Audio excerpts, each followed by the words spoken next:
মিলন মিলন আমার বাইরে হয়েছে। হ্যাঁ এখন কই? আমি দোকানের দিক দেখেছি। ঠিক আছে ঠিক আছে, তুমি যাও। খবরদার ঘরের বাইরে রই না। হ্যাঁ স্যার। আমি লোকের খবর দিতে যাই, সবাই কইছে।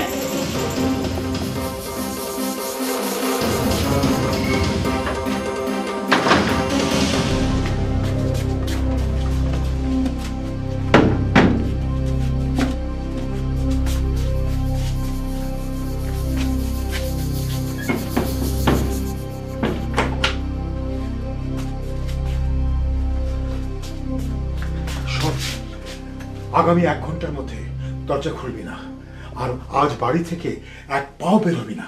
আরে কি মুশকিল, কি হয়েছে বলবে তো? গ্রামে কি বাঘ ঢুকেছে? আরে বাঘ হলে তো ভালোই ছিল, বাঘের চাইতেও খারাপ। কি যাতা বলছো? ঠিকই বলছি, আজ অনেক বছর পর মিলন বের হয়েছে। মিলন আজ বের হয়েছে? মিলনটা কে? গব্বর সিং? ওহো, ফাজলামো করিস না তো। শোন, মিলন হচ্ছে মানুষ খেকো অপয়া। মানে? সে অনেক ইতিহাস, পরে বলবো। এখনই বলো। এরকম একটা টপিকস এই গ্রামের জার্নালিস্টরা এতদিন পর্যন্ত জানলাম না, এটা কোনো কথা হলো? ওহো, তোরা জানবি কি করে? তোরা কি গ্রামে থাকিস? তোরা থাকিস ঢাকাতে, কখনো সখনো আসিস। সেই জন্যই তো জানা দরকার, বলো। মিলন আমাদের গ্রামের দক্ষিণে শালবন জঙ্গলে থাকে। ওই জঙ্গলের আশেপাশে কেউ যায় না।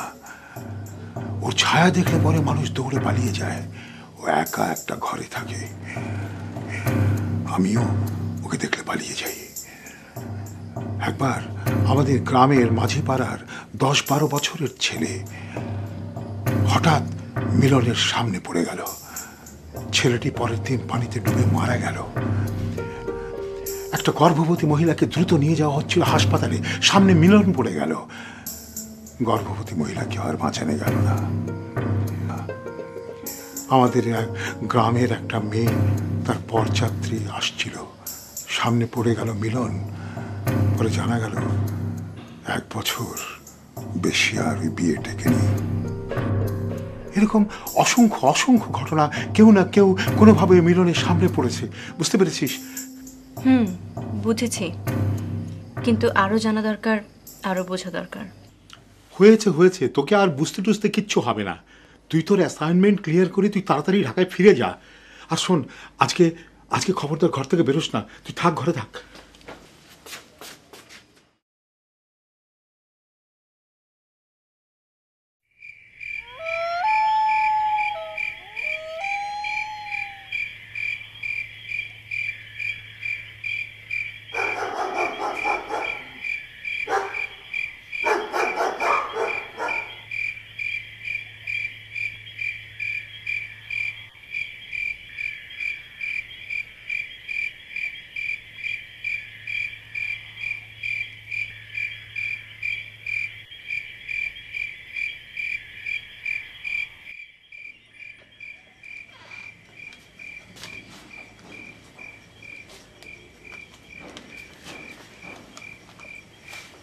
কি করছিস দাদু ভাই?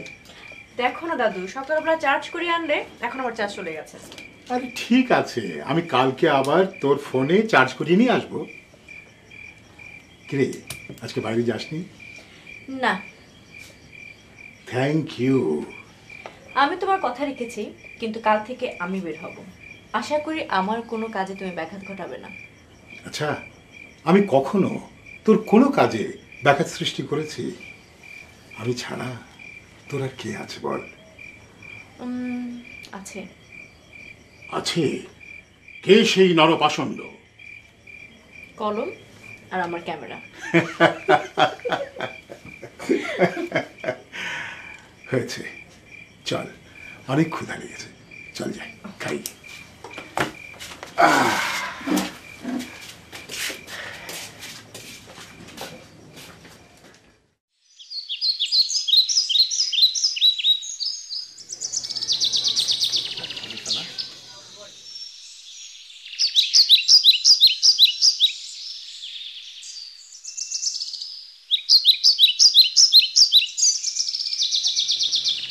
কি গো বোন, আজ এত দেরি করলা? ঘুম থেকে উঠতে দেরি হয়ে গেল। তোমার কাম কি প্রায় শেষ? প্রায় শেষের দিকে। ভালো, এবার তো মনে হয় আমাকে গ্রাম নিয়ে লিখবা না? লিখবো মানে? এখানে তো শুটিং হবে, টিভিতে দেখা যাবে। তাই নাকি? না ইয়ে, আমার চেহারা তো বেশি সুবিধার না, এই, অসুবিধা নাই, কয়েকদিন ফর্সা ক্রিম লাগাবো। ঠিক আছে, আমি তোমার জন্য মেকআপ ব্যবস্থা করে দেব। ওটা কোন কোম্পানি? পরে বলবো। ভাইয়া, হ্যাঁ। কালকে কি হয়েছিল বলো তো? কোনটা? ওই যে কে না কে এসেছিল, তোমরা সবাই দূরে পালাচ্ছিলে।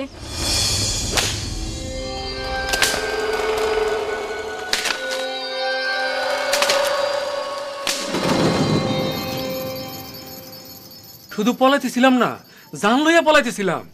সমস্যা কি? কে উনি? কি এমন কাজ করে? তোমার এই ভাইয়ের কি অবস্থা করছে শোনো। আমার কি এখানে এই দোকান নিয়ে বসার কথা ছিল?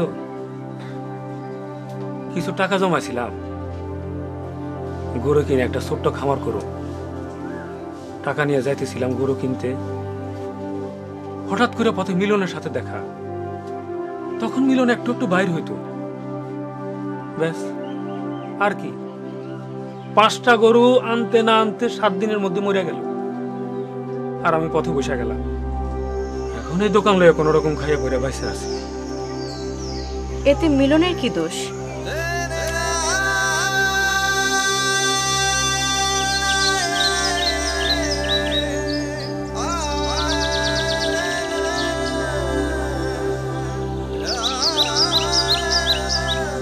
অবশ্যই ওর দোষ। ওর অশুভ ছায়ের মধ্যে পড়ে কত জনদের নিঃস্ব হইয়া গেছে। তোমার দাদা তোমার কিছু কয় নাই? না, বলেছে, তারপর একটু শিওর হলাম আর কি। আমরা এখন আর ওদিকে যাই না। যাইতে পারলে কবে জোরে গ্রাম থেকে বাইর করে দিতাম। ওর একটা খারাপ অতীত আছে। থামলে কেন বলো? না, সমস্যা আছে। অন্য মুখে আনলে আমারও ক্ষতি হইতে পারে। কি বলো, তাই নাকি?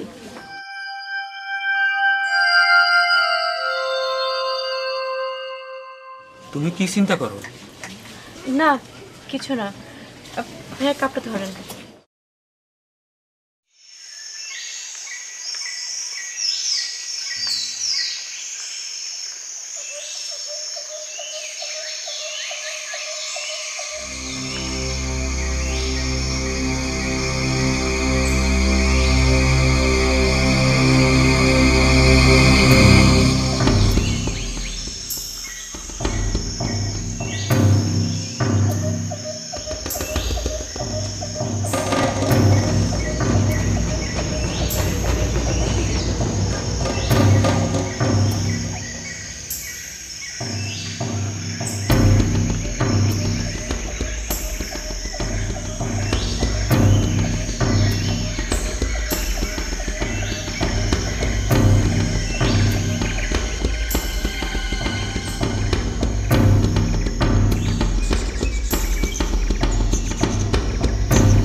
ওই মিলন ছেলেটার ব্যাপারে তুই নাকি কিছু জিজ্ঞাসা করছিলি রহমানকে?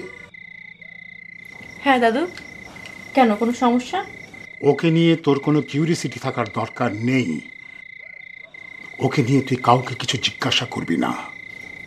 এটা ঠিক বলে না, এটা আমার কাজের একটা অংশ। আর এভাবে তুমি কথা বলতে পারো না দাদু। ওই জল্লাদ ছেলেটা তোর কোনো কাজের অংশ হতে পারে না। তুই জানিস না, তুই বুঝতে পারছিস না কতখানি ভয়ঙ্কর।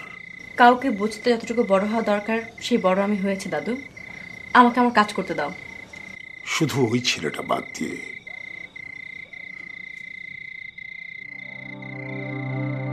সবাই ওকে নিয়ে এমন করছে কেন? কি সমস্যা? না, আমাকে জানতেই হবে। গ্রামের মানুষের কথায় আমি অন্তত এই ভুল করতে পারি না। আমি দরকার হলে ওর মুখোমুখি হব। এটাই হবে আমার বর্তমান কাজ।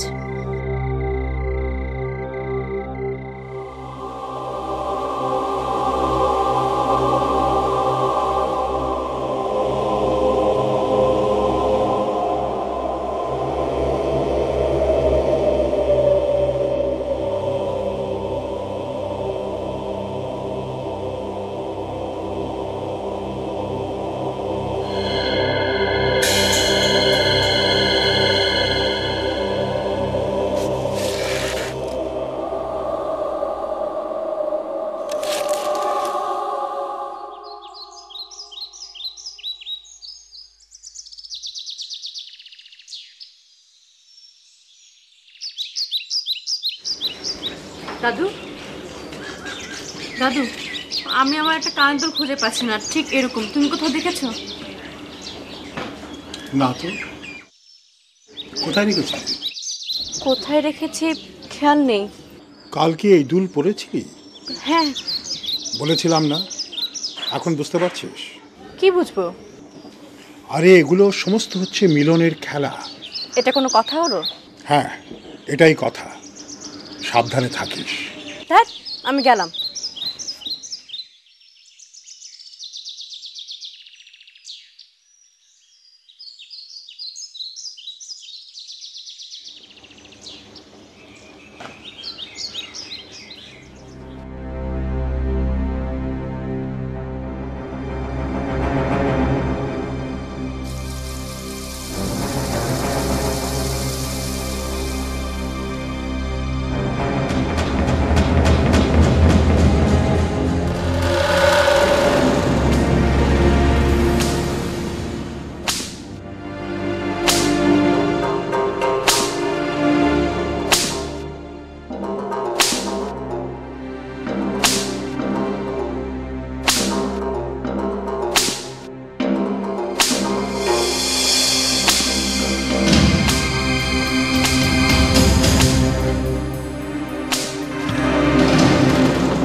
গতকাল এই দুলটা ফালাই গেছেন। নেন। কি হলো, নিচ্ছেন না কেন?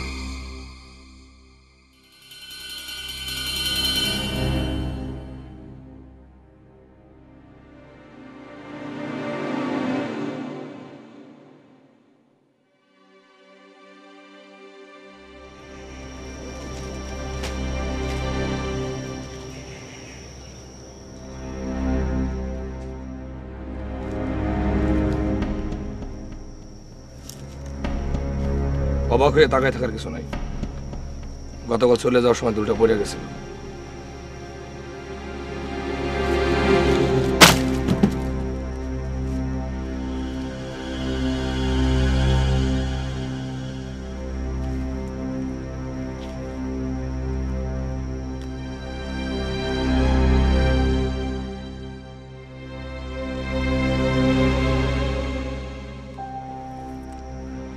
গ্রামের মানুষ যায় না শুনে এখানে আসে না। আপনি আসছেন, অনেক বড় সাহস দেখাইছেন। এখন চলে যান, তা না হলে আরো বড় ভুল হয়ে যেতে পারে। জেনে শুনে কেউ ভুল করে না।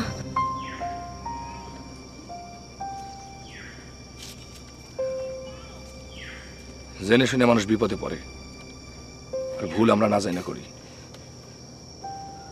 যেমন আপনি আমার সম্পর্কে জানি শুনে এখানে আসছেন, বিপদ হইতে পারে সেই শঙ্কা আপনার মাঝে এখনো আছে। এখানে আসার আগে আপনি ভাবছেন কোনো ভুল করলাম না তো? কি বারবার অবাক হচ্ছেন? আর একবার বিপদ হওয়ার আগে চলে যান। আপনি আপনি ভয় পাওয়ার কিছু নাই, কথাটা আমি অনুমান করে বললাম। আপনি কে?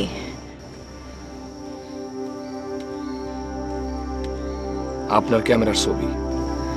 জি? নিঃসঙ্গ মানুষের কোনো পরিচয় হয় না। জমিন, আকাশ, ক্ষেতের ফসল, কিচ্ছু নাই। আপনি চলে যান।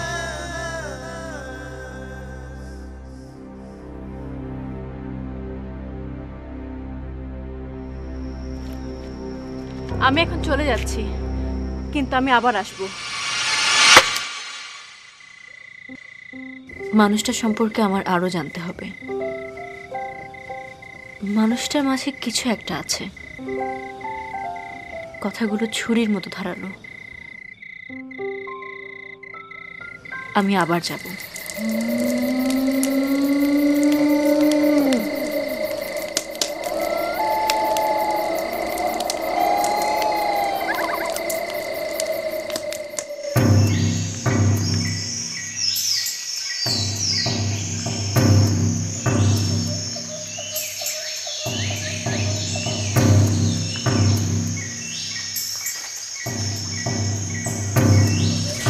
কেউ কি আছেন? কেউ কি আছেন ভিতরে?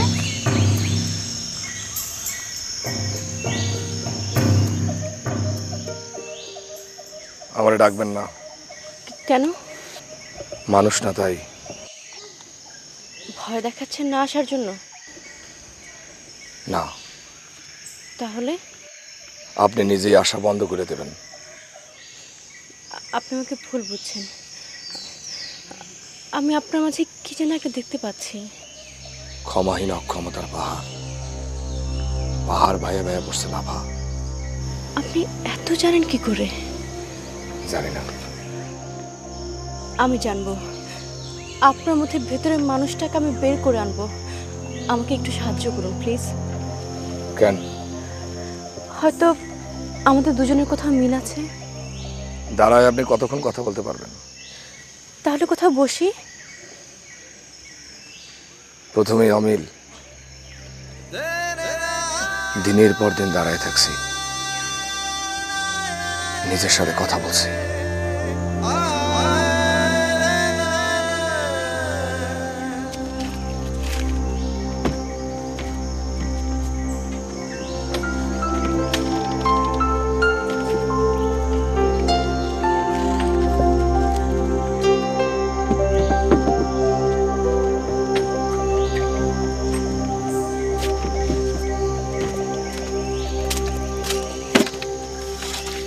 বসেন।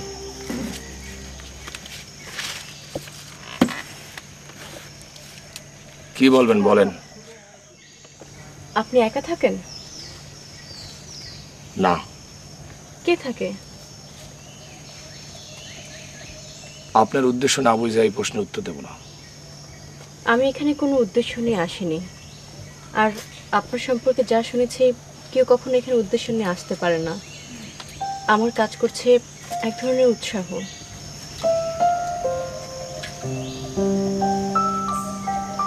আসেন আমার সাথে।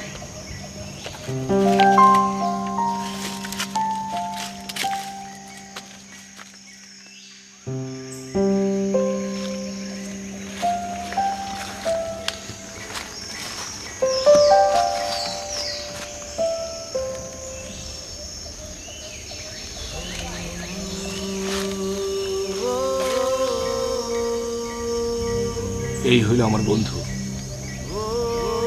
এই গাছ গাছ না,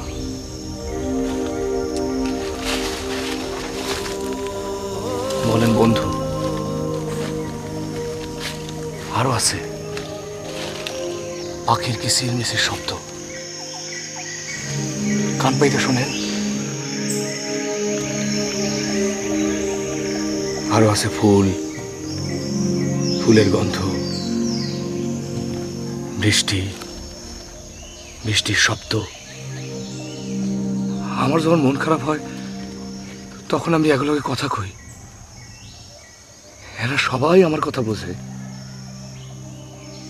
কিন্তু এই মানুষগুলা বোঝে না। আমি বুঝতে চাই।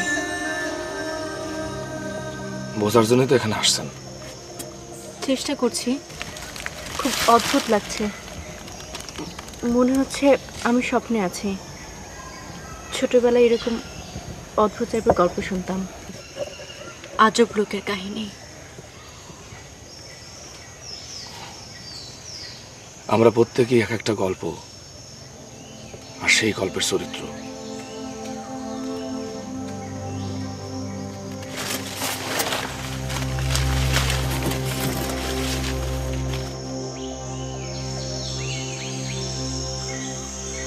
আপনি খাওয়া দাওয়া কোত্থেকে আনেন, টাকা কোত্থেকে পান?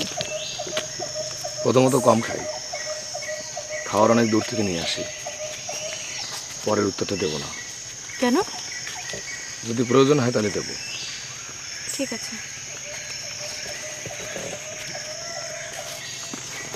আপনি চলে যান, সবাই আপনার খোঁজাখুঁজি করতেছে। করুক, আমি আপনার কথা গ্রামের সবাইকে জানাতে চাই। ভুলে ওই কাজ করবেন না, চলে যান। আল্লাহ হাফেজ।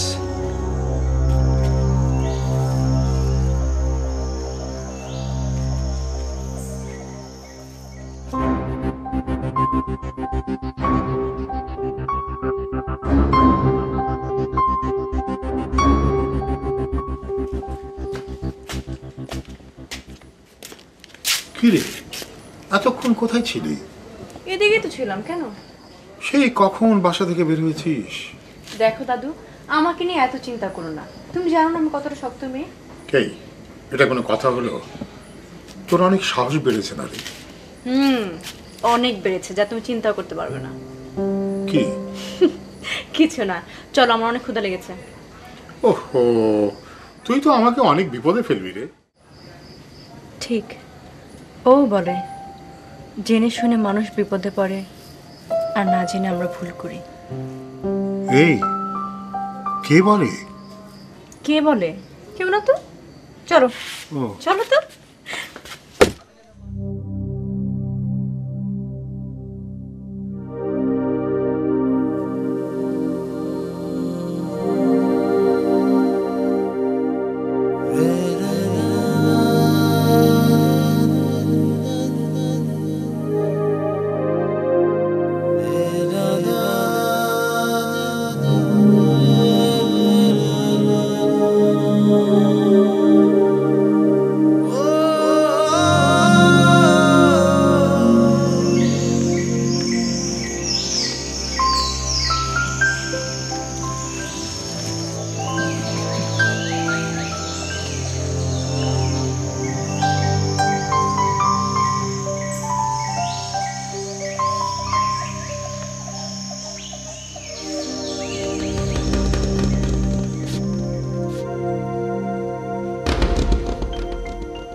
আপনি আবার আইছেন?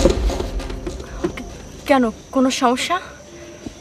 না, কারণ আপনি এখনো গ্রামে আমার কথা বলেন নাই। আমি অবাক হচ্ছি।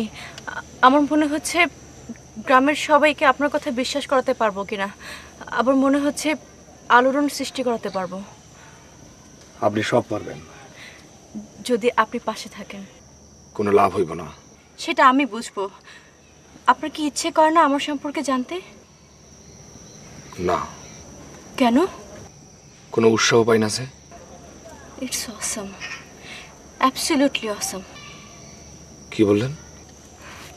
কিছু না, আমি যতই দেখছি ততই মুগ্ধ হচ্ছি। আচ্ছা, আপনি মাঝে মধ্যে কি নিয়ে যেন পেটান কেন? পেটাই না, ক্ষোভ ঢালি। ক্ষোভ।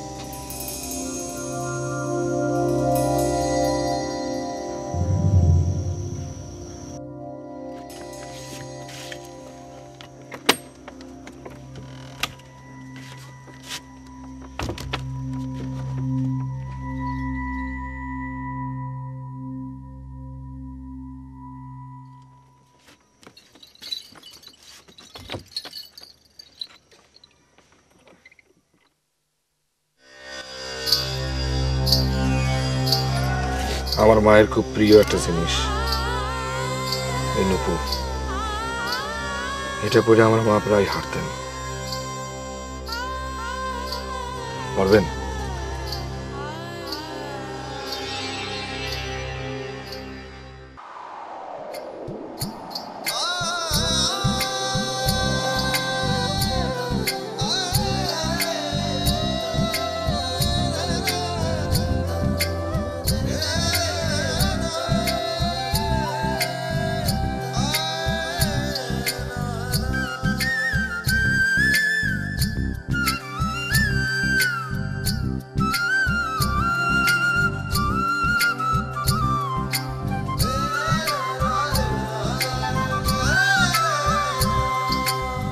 কিছু কিছু যেন হয়ে যায় আমারই মনে, সবই যেন ভালো লাগে আজ এখানে।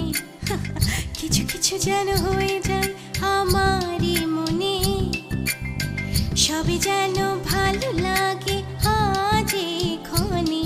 আজ হারিয়ে যাই আমি, আজ হারিয়ে যাই আমি প্রজাপতির ডানা মেলে। টুপটাপ টুপটাপ মনে লুকোচুরি খেলা, ছম ছম ছম ছম বাজে নুপুরের দোলা। টুপটাপ টুপটাপ মনে লুকোচুরি খেলা, ছম ছম ছম ছম বাজে নুপুরের দোলা।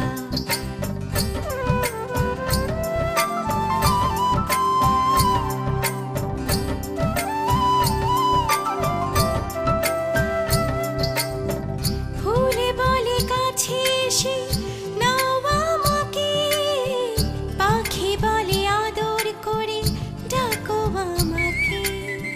নদী বলে বয়ে চলো দু হাতে ধরে, পথ বলে এসো হাঁটি কাদা মাটিতে।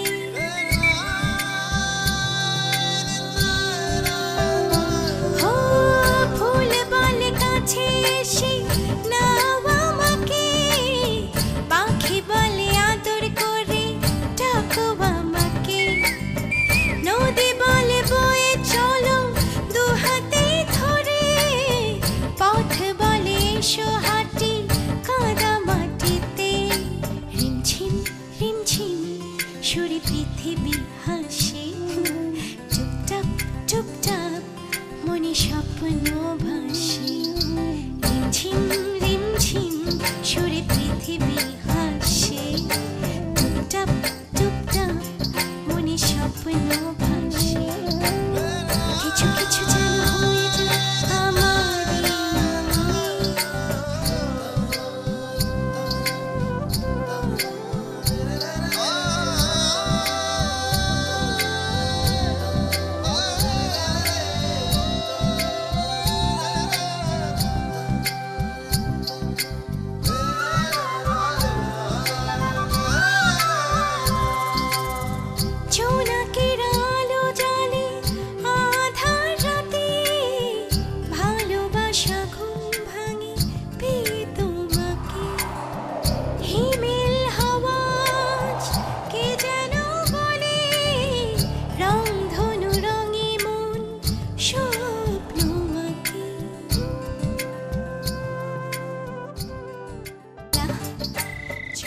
দেরি হচ্ছে কেন এসে আমি বলবো। আরে বাবা এখনই বল। এখন বলতে পারছি না, তবে এইটুকু জেনে রাখ, সমস্ত দেশ না পুরো পৃথিবী অবাক হয়ে যাবে। আরে কি বলিস, গ্রামের ইনফরমেশন দিয়ে পৃথিবী মাত করবি? Too much man. বিশ্বাস হচ্ছে না? আমি এসেনি, ব্যাস আর একটা দেখা। আচ্ছা এদিকে অফিসে তো প্রচন্ড ঝামেলা হচ্ছে ভাই, এরকম দেরি করলে কি হবে? তুই একটু ট্যাকল দে, বসকে বুঝিয়ে বল আমার আর 2-1 দিন লাগবে, আরও কয়েকটা তথ্য বাকি আছে। বন্ধু, গাড়িটা পাঠাতে পারবে? ওকে পাঠিয়ে দিব, আফটার তুই বলেছিস। বাই। হ্যাঁ বাই।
ধন্যবাদ।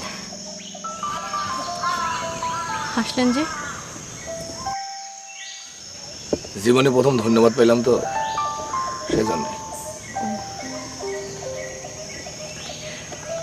আপনি জানতে না চাইলেও আপনাকে জানতে হবে, আমি একজন ছোটোখাটো সাংবাদিক, একটি বেসরকারি চ্যানেলে আছি, পাশাপাশি পার্ট টাইম একটি পত্রিকায় লেখালেখিও করি। ভালো। আপনার ইতিহাস আমাকে বলতে হবে, আপনি আপনার কথা বলুন, আমি শুনবো।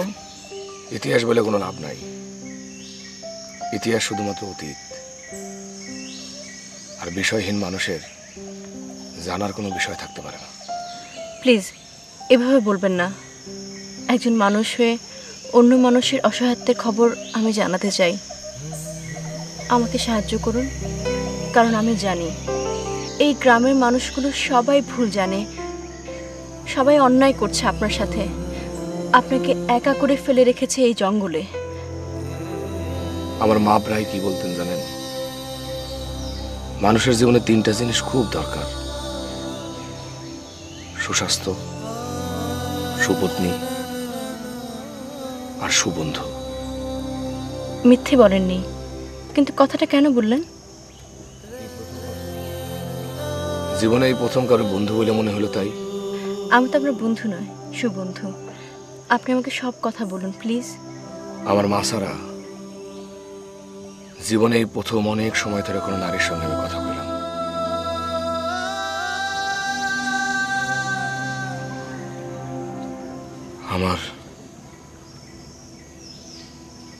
আমার পুরা অতীত জড়ে হলো আমার মা। আসেন।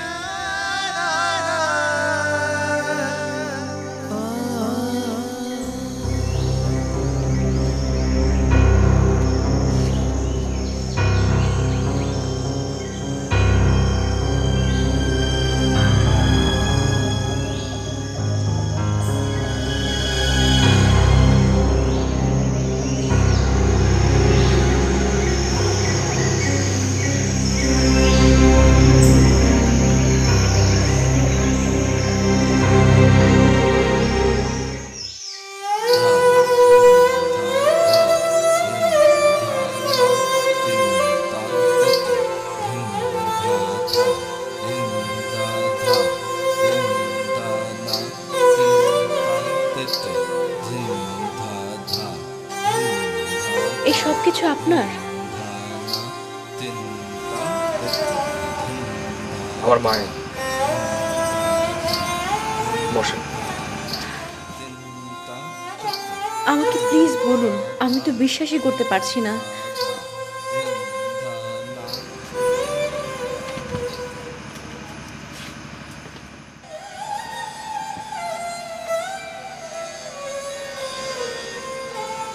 আমার মা অসাধারণ সুন্দর গান গাইতেন। আমার মা মোহনপুর জমিদারের শেষ বংশধর ওসমান গনির বাইজেখানা মাথায় রাখতেন। ওসমান গনি আমার মারে অনেক ভালোবাসত। তিনি আমার মারে বিয়েও করছিলেন। আমি হচ্ছি ওসমান গনি আর আমার মায়ের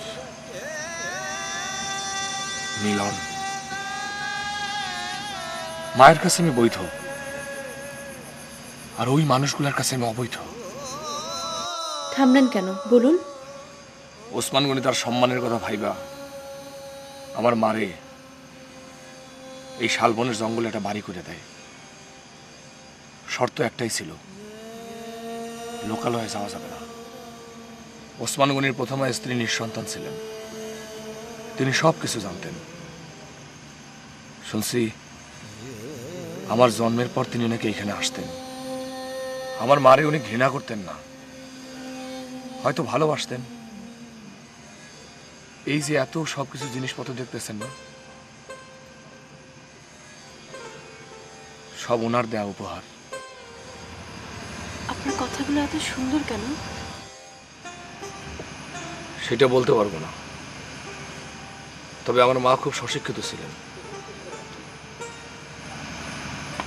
অনেক সুন্দর করে কথা বলতেন, আমার অনেক গল্প শোনাইতেন। সেই গল্পগুলো আমি শুনতাম। কি সুন্দর করে গান গাইতো জানেন। আমার মা এখানকার স্কুলে আমার ভর্তি করে দিয়েছিলেন, কিন্তু আমার পড়া হয় নাই। কেন? ওই একই কারণ, মানুষগুলো আমার পড়তে দেয় নাই। তারপর থেকে আমি যা কিছু শিখছি আমার মায়ের কাছে। আমার স্কুল কলেজ, আমার যত পড়াশোনা সব হইল মা।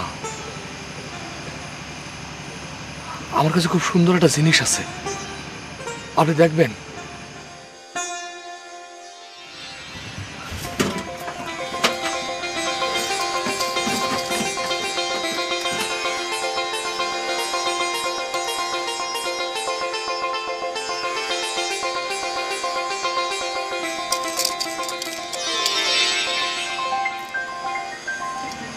এগুলো দেখে তো মনে হচ্ছে অনেক দামি।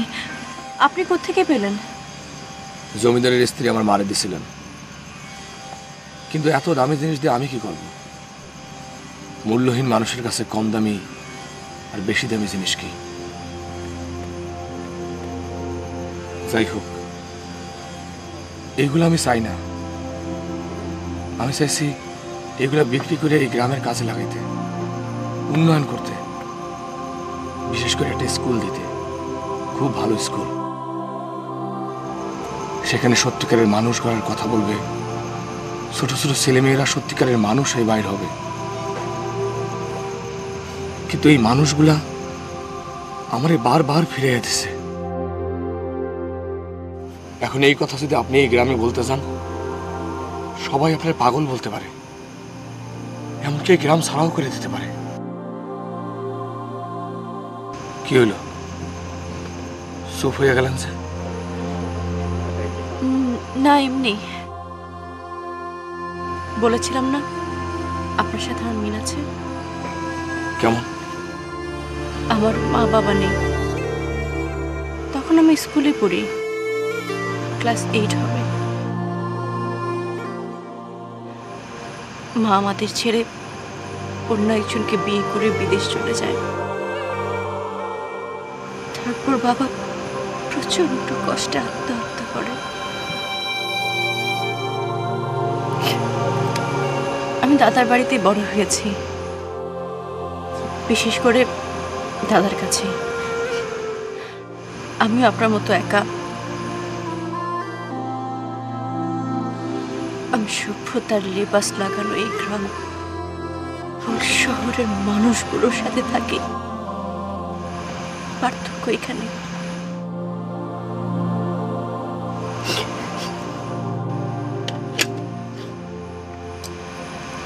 আজ আমি আসি।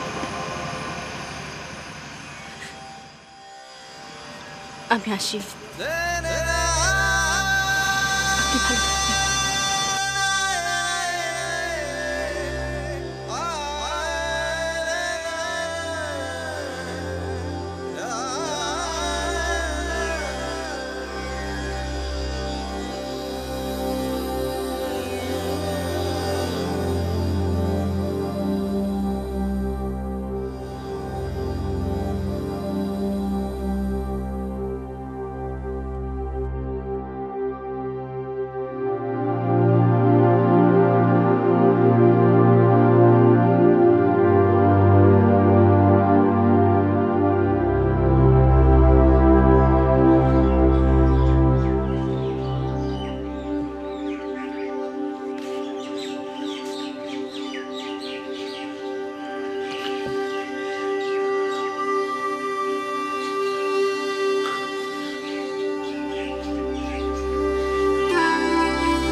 আমি জানি তুই কোথায় গিয়েছিলি। অনেক বড় ভুল করেছিস দাদু ভাই। আল্লাহ জানে এখন কি হবে। ওরে, বাপ মা মারা যাওয়ার পরে এই বুকে করে ছোট্ট এতটুকু দাদু ভাইকে আমি মানুষ করেছি। তোর কোনো অমঙ্গল হোক এটা আমি সহ্য করতে পারবো না রে।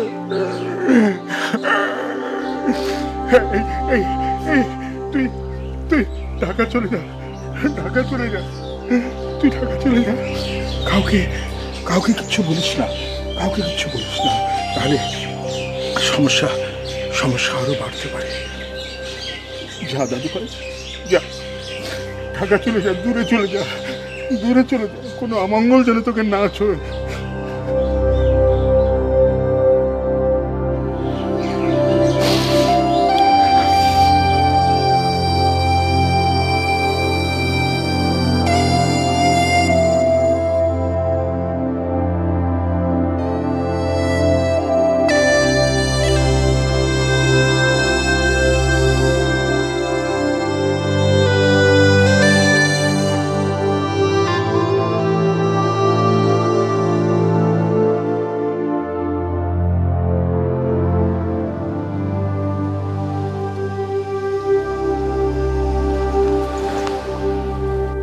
দাদু সব জেনে শুনেও বিশ্বাস করেনি।